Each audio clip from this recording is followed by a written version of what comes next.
Folks, welcome into Free Money Football. Things are coming down the stretch here in the NFL season, but that doesn't matter because we're going to make that money and build that bankroll. I'm your host, Ty B. We got MereKat joining me and Stevie yet again, bringing you our best bets of the week.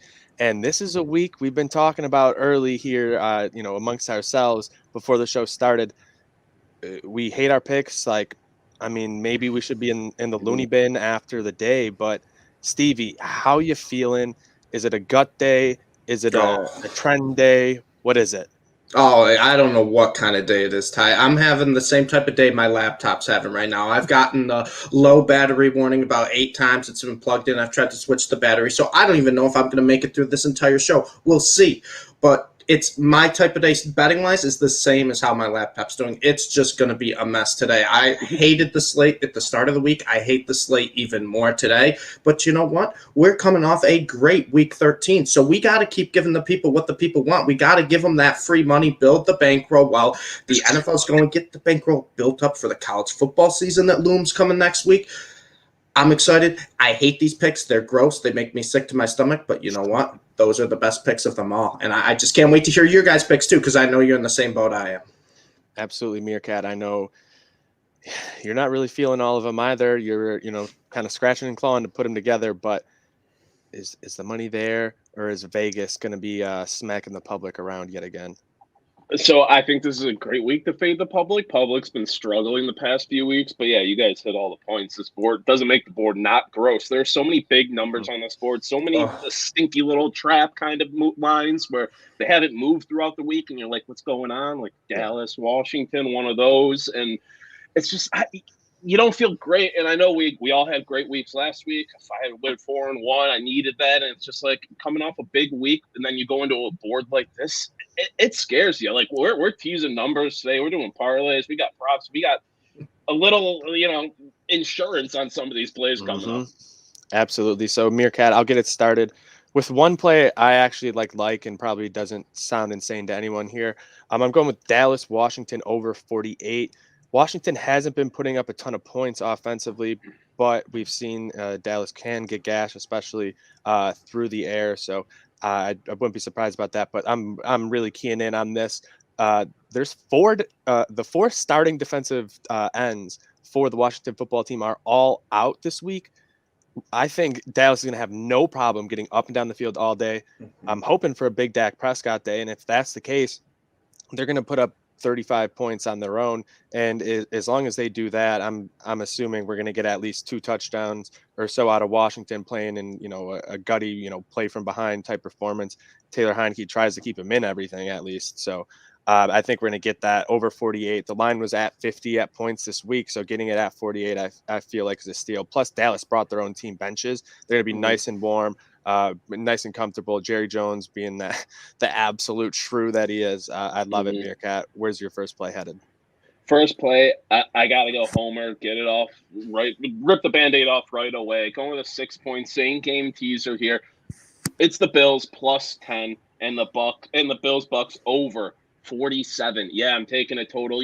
Sometimes I'll take them just in these teasers like this. You get minus 130 on it. It's decent value for this. Everything points to the Buccaneers winning today. The insane amount of public money, Tom Brady's record against Buffalo, our recent struggles. But that's when we're our best. Let's be real. That's when I want to fade the public and all this hoopla going on. And if the Bills don't cover plus 10, it's a doomsday scenario for me. I am going to lose my mind, not because of the bet, because we lost the game by double digits. We were stringing together losses.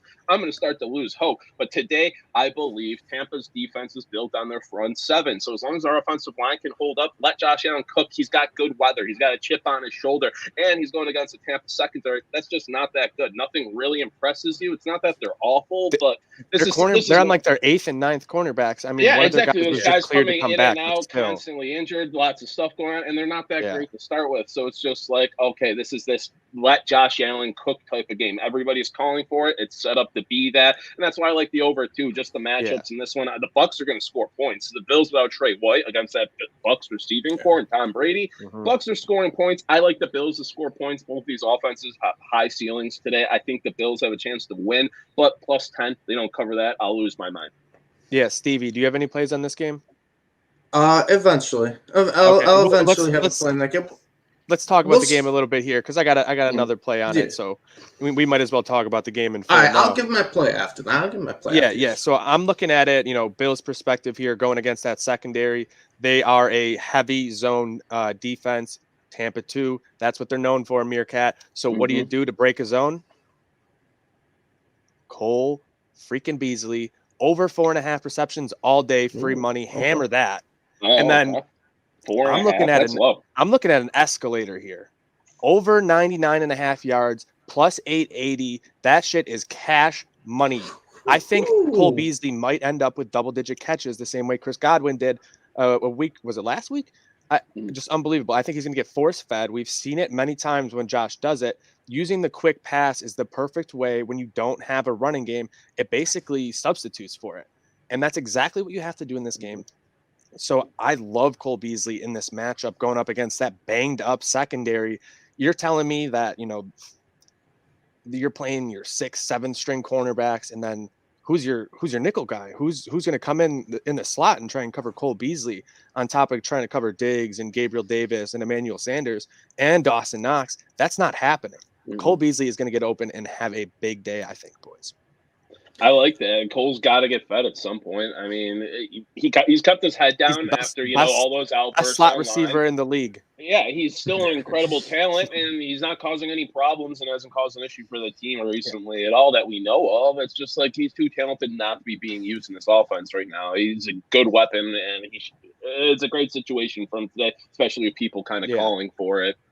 Yeah. Plus, we heard like Josh Allen's barber's cousin's brother, sister said that Josh wanted the offense to be more pass heavy and let him cook. No kidding. Let Josh cook, baby. Yeah.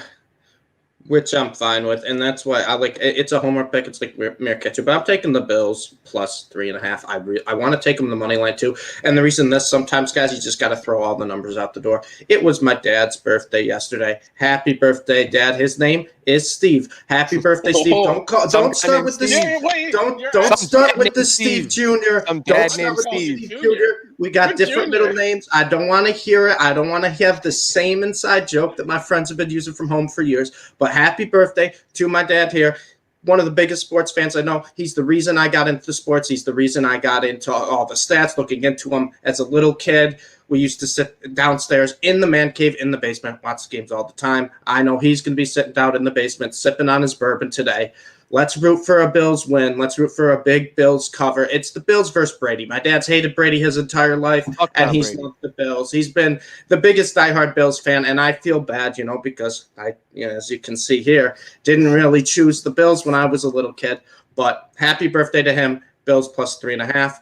And then the other one I'm taking here, there's the Steve SR. That's what my friends call it. They call him Stevie SR. And then the second game, this isn't as gross. It'll get a little more gross, but we got the Cowboys -7 tie. You kind of brought it up earlier with Washington not having the top 4 defensive ends is huge for the Cowboys, especially with a fully healthy receiving core. CeeDee Lamb, Gallup, Cooper really look to be in stride now. And this is the Cowboys to kind of seal the division here. And do we not forget last year, the Cowboys lost twice by over 20 points to this Washington football team. A little bit of a revenge narrative against a banged-up Washington team. I think Dallas can really expose them. And 7 seems kind of like I think the Cowboys -7 is a fair line where people are going to be inclined to take Washington plus 7. So much. Washington has been playing better all year. It just almost feels like a home team. Everyone remembers how well Washington played Dallas.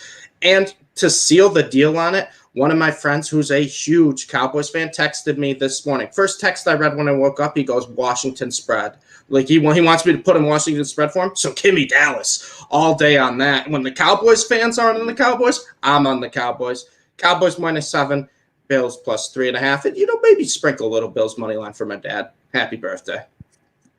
Happy birthday, Stevie Sr. from Stevie Jr. and the Free Money Football crew. But, boys, I warned you before the show. I don't want to get kicked off, but I'm breaking a cardinal sin rule of the show on the Lord's Day on Sunday. Forgive me for I have sinned. Atlanta Falcons plus 3. I almost choked right there. Falcons money line Falcons money line. Hammer it. See, this is The me. Falcons Stevie yelled at beat me bad last week teams. for They get not doing smoked it. by. I'm kicking the spread. I got to be safe. No, they get smoked by all the bad team or all the good teams. They beat the bad teams. And right now, Carolina is a bad team. You just fired your offensive coordinator, and you want to become a run-heavy offense when Christian McCaffrey's out for the season, and you have 3 of your starting offensive linemen out. No, give me the Falcons today, baby. It was a close game last time they played, and the Panthers won in Atlanta. I like it to reverse today. Reversal of fortunes. Falcons money line 6 and 7. Is Matt Ryan going to sneak his way into the playoffs? People are asking. Well, the Panthers just fucking suck, in my opinion, at this point. You're starting Cam Newton again. You should give the reins to P.J. Walker, I guess. Cam's looked awful outside of his 2 touchdowns in 2 plays, like schemed up gimmick shit in the first game. Everyone's like, Cam's back. Why was he a free agent? Cam's not good at this point in his career. I love Cam Newton, loved him in college, loved him in his MVP season. He was great. He's not great anymore. It's just that you're firing your offensive coordinator mid-season. Things aren't going great. And the Falcons, they win this game. They're not dead in the playoffs. They are not dead in that division or even for the wild card in that week NFC. Ty brought it up. Natty Ice, one final actual ride, potentially. Falcons are 4-2 against the spread on the road this season. The Panthers are 1-2 as home favorites, and a lot of sharp action fading the Panthers today. We're going to make big money on that, MereKat. I'm telling you. I mean, I told you guys my rule. I retired the Falcons. I refuse to take the Falcons. I won't take the Panthers. I'm to the loony bin. I don't think I could come out of retirement for that because I'm already on a terrible team. I'm taking the Jets +6, and I'm sprinkling on the Jets money line. It's disgusting. I know it's disgusting, but I like this Jets team is slowly getting a little bit better. Their defense stinks, but they're facing the Saints, and the Saints have Taysom Hill at quarterback. And unless you got him in fantasy with the rushing stats, he sucks. Taysom Hill is not good. They don't have explosive playmakers. Smith and Callaway, only 2 games since week 7 has one of them been over 50 receiving yards. And you know what? I get it. Alvin Kamara's back, and Alvin Kamara will probably eat, but I don't care because this Jets team is going to move the ball in the Saints. Their pass defense hasn't been great. They're allowing over 264 yards per game. And Zach Wilson, he scrambles 2 rushing touchdowns the last 2 games, both from the 1-yard line. He's looking a little bit better. He's looking a little bit better. I know they don't have Elijah Moore. I know they don't have Corey Davis, but it doesn't matter. Keelan Cole and Jamison Crowder will be all right. They'll be enough. They'll plug guys in. It's just a weird spot. Jets +6. Saints are coming off 5 straight losses. I think the Saints team's kind of dead. And Taysom Hill's not a good quarterback. Taysom Hill doesn't scare me of someone who can just, keep the ball moving on this Jets defense. That's been bad. Jets offense a little bit better. Last 6 games, over 23 points per game. Give me +6 at home. Give me the money line. I haven't looked at the weather yet, but I'm hoping it's not the nicest day in New Jersey, not New York, in New Jersey. I hope it's not the nicest day because I like this Jets team +6. I like them to win. And my next 2 plays, a little spoiler alert, are both coming from this game. So I guess I'm just watching the Jets at the 1 o'clock slate. Stevie, I don't know what you're doing with that. And you're talking about Taysom Hill. Yeah, he doesn't scare you, but for some reason you're starting him at quarterback against me. I don't know what the hell's going on there in fantasy, bud. He runs, right? As long as they're going to keep giving a point for 10 yards for quarterbacks that run, I'll keep starting those mobile QBs. Jalen Hurts has been, reason I've been in positions where I have been with my fantasy teams. He's been a godsend this year in fantasy. He has been okay as a real NFL quarterback. It hasn't been great. Taysom Hill, I think he had 4 turnovers last week, only like 200 passing yards, and he had 21 fantasy points. I mean, take that. Come on now. We'll take that all day. Absolutely. Love that one. But the next game I'm on, which might be my play of the year here, I'm going with the Ravens +3 and Ravens money line. I don't know if Stevie froze out here. I'm going to remove him for a second, see if he starts moving. But the Ravens suck against the spread this year. But the 2 times they've been underdogs all season, they covered against the spread and they won outright. They're going to do it again here against Cleveland in a big game. I just don't think Baker is going to have his best performance. We've seen it from him many a times, MereKat, where he kind of just gets lost in the shuffle. if you will, and it's Mhm. the offense just absolutely struggles. If you can't run on Baltimore, which is going to be a tough task for any team, then you're really going to struggle here. That rushing offense hasn't been what it was at the start of the season, obviously, due to a lot of injuries and whatnot. But uh, I just believe in the Ravens here. I feel like they're one of the biggest needs for sports books right now. Money, for whatever reason, is all over the Browns, so I'm all over the Ravens for that reason, MereKat. Yeah, I love the Ravens today, and like I said, it's a big fade the public day. Mhm. I won't give it out because I don't want to fade my Cleveland Browns. I still have faith in them. I don't like the Ravens one bit, but I like the Ravens at betting wise today. Mhm. But my next play, we talked about the first half of this, but it's a money line parlay. Two teams, like I said, a lot of weird plays today, teasing things, player prop stuff like that. Another one today. Two-team money line parlay, playing it a bit safe, minus 130, going with the Cowboys and the Titans. The Cowboys, doesn't matter how many cracks their armor's shown, the past month or so, or how good Washington's looked the past month or so, with Mhm. Heineke especially.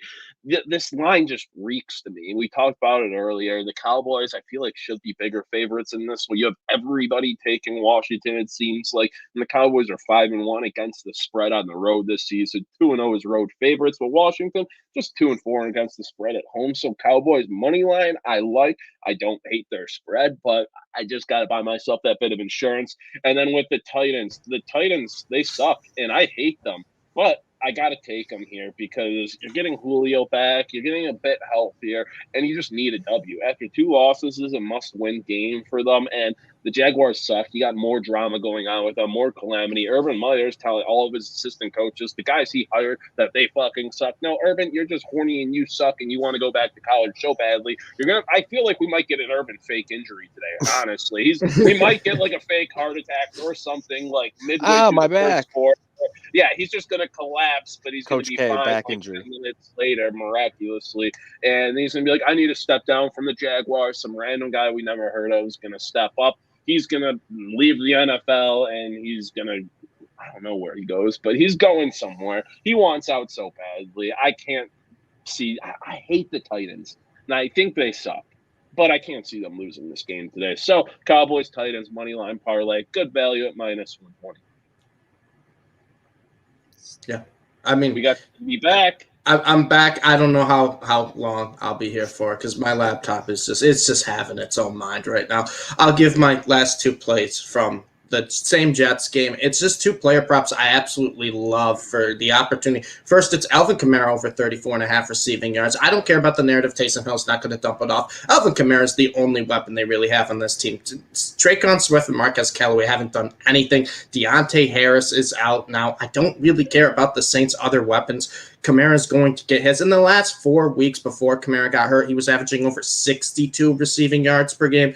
34.5 for Kamara seems like it could only be a couple plays, right? A couple screenplays, and that hits. Mhm. That's another alternate line I would look at, maybe getting that juiced up a little bit. But my favorite player prop of the day, one of my favorite player props all year, is Jamison Crowder over 52.5 receiving yards. We got no Corey Davis. We got no Elijah Moore. And when that happens with Jamison Crowder's the only receiver, he just gets targeted like crazy. I could expect 10 to 15 targets today. I think that'll easily get him over 50 yards. I think Jamison Crowder potentially has a chance to have 10-plus receptions and 100-plus yards today written all over him. He's going to get all the targets. Zach Wilson loved him earlier in the year. He's going to love him even more now, especially as he's the top option besides Keelan Cole. I love Jamison Crowder. Just get force-fed the ball against the Saints pass defense that, like I said, hasn't been very good this year.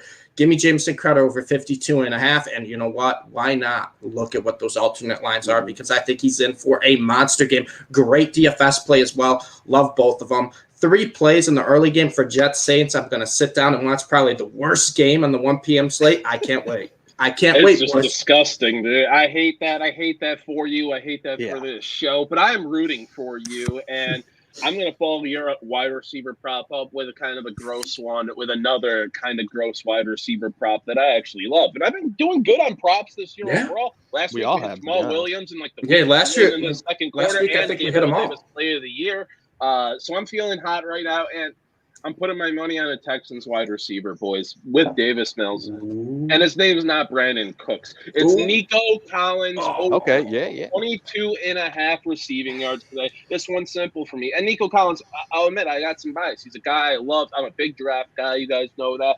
And he's a guy I loved coming into this year. And he just hasn't had a massive opportunity. But when he is with Davis Mills, he is the clear number 2 with Brandon Cooks. The 4 games him and Davis Mills have played together, he's got 32, 44, 28, and 55, all which cover this number comfortably.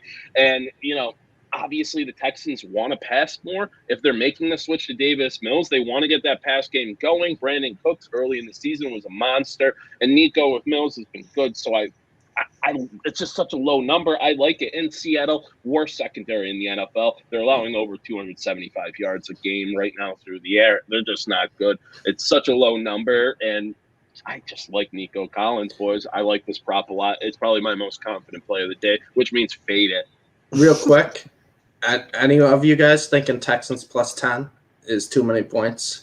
That's as gross as you can get today. I know you're on the Falcons. I'm on the Jets. We're already in the well, but Texans plus 10? Does it seem like a lot? I'd feel okay taking it. It's not something I want to take straight up today. I don't hate it. They've been covering a lot, but we don't know what Davis Mills was good. He's looked great in some action. He's looked terrible sometimes. He's just looked okay. So we get a competent Davis Mills. I don't know, but nothing with that Texans team is competent right now. And then I have one more play to close it out. It's gross. It's another teaser. I got to give it to you guys. 7-point teaser. That's how gross this is. I hate doing this, but I do like this. It is the Chargers minus 2.5 against the Giants and the Packers minus 5.5 against the Bears. Fading the dart there, minus 125 value on that. The Chargers should beat the shit out of Mike Glennon, or maybe from, but I think it was confirmed it's Glennon. Mm-hmm. Yeah, it's Glennon. And the Giants, but they've been so inconsistent. They play to their opponent's level, and with a run defense that bad, even with Saquon with half a kneecap and broken ankles or whatever, all he needs to do is break 1 or 2 big plays, have a big day for that offense. Mike Glennon could be competent enough with that receiving. Don't get another concussion. But that's why I don't love the big number. I'm teasing this down so much. The Chargers are going to win this game, but I think this could be close. It feels very trappy. Chargers only 1-4 against the spread in their last 5. And the Packers minus 5.5 against the Bears. It's just, I don't trust the big number, but I like the team to win still. The Packers should beat the Bears. Justin Fields coming back today is what really scares me a bit, because I love Justin Fields, but Aaron Rodgers just owns this Bears team. He's 21-5 in his career versus them. He's 5-0 against the spread at home this year overall. I can't not take the Packers in some capacity today, but that money line was just too gross a parlay fodder. So we'll tease them with the Chargers, who I can't quit. Absolutely. I love that play there, MereKat. And that'll wrap up all our plays, I believe. Right, Stevie? Yeah, absolutely. Oh, yeah. You missed my play of the year, though. Ravens +3, Ravens money line. I love it. 2 times they've been underdogs this year, and they've won outright. Love that play.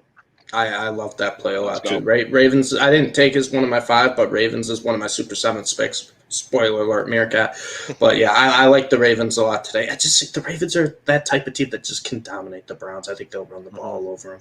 But absolutely. Hopefully that one will be cashing for all of us and myself. So we'll see about that one there. But shout out to everyone for tuning in. Make sure if you're watching over on YouTube, you subscribe, you hit the little bell so you know whenever we're going live, and hit the thumbs up so that more people can see this, so they can get all that free money as well. And if you're watching over on Twitter, make sure you guys retweet and share so that other people can see it as well.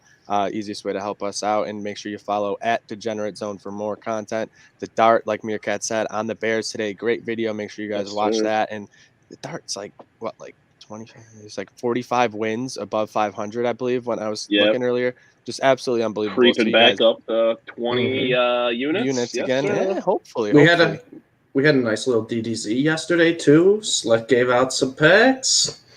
Absolutely. Oh, UFC last night was insane. So yeah, we're going to be doing more, watch longs, more live streams with UFC picks and all that type of stuff too. So make sure you guys stay tuned for all that. And normally I close this one way, but I got another video to close this one out for you guys. There's only Uh-oh. 3 words for you. Fuck Tom Brady. You know what? Tom Brady's a fucking bitch. Fuck Tom Brady, yo. Fuck Tom Brady. Fuck Tom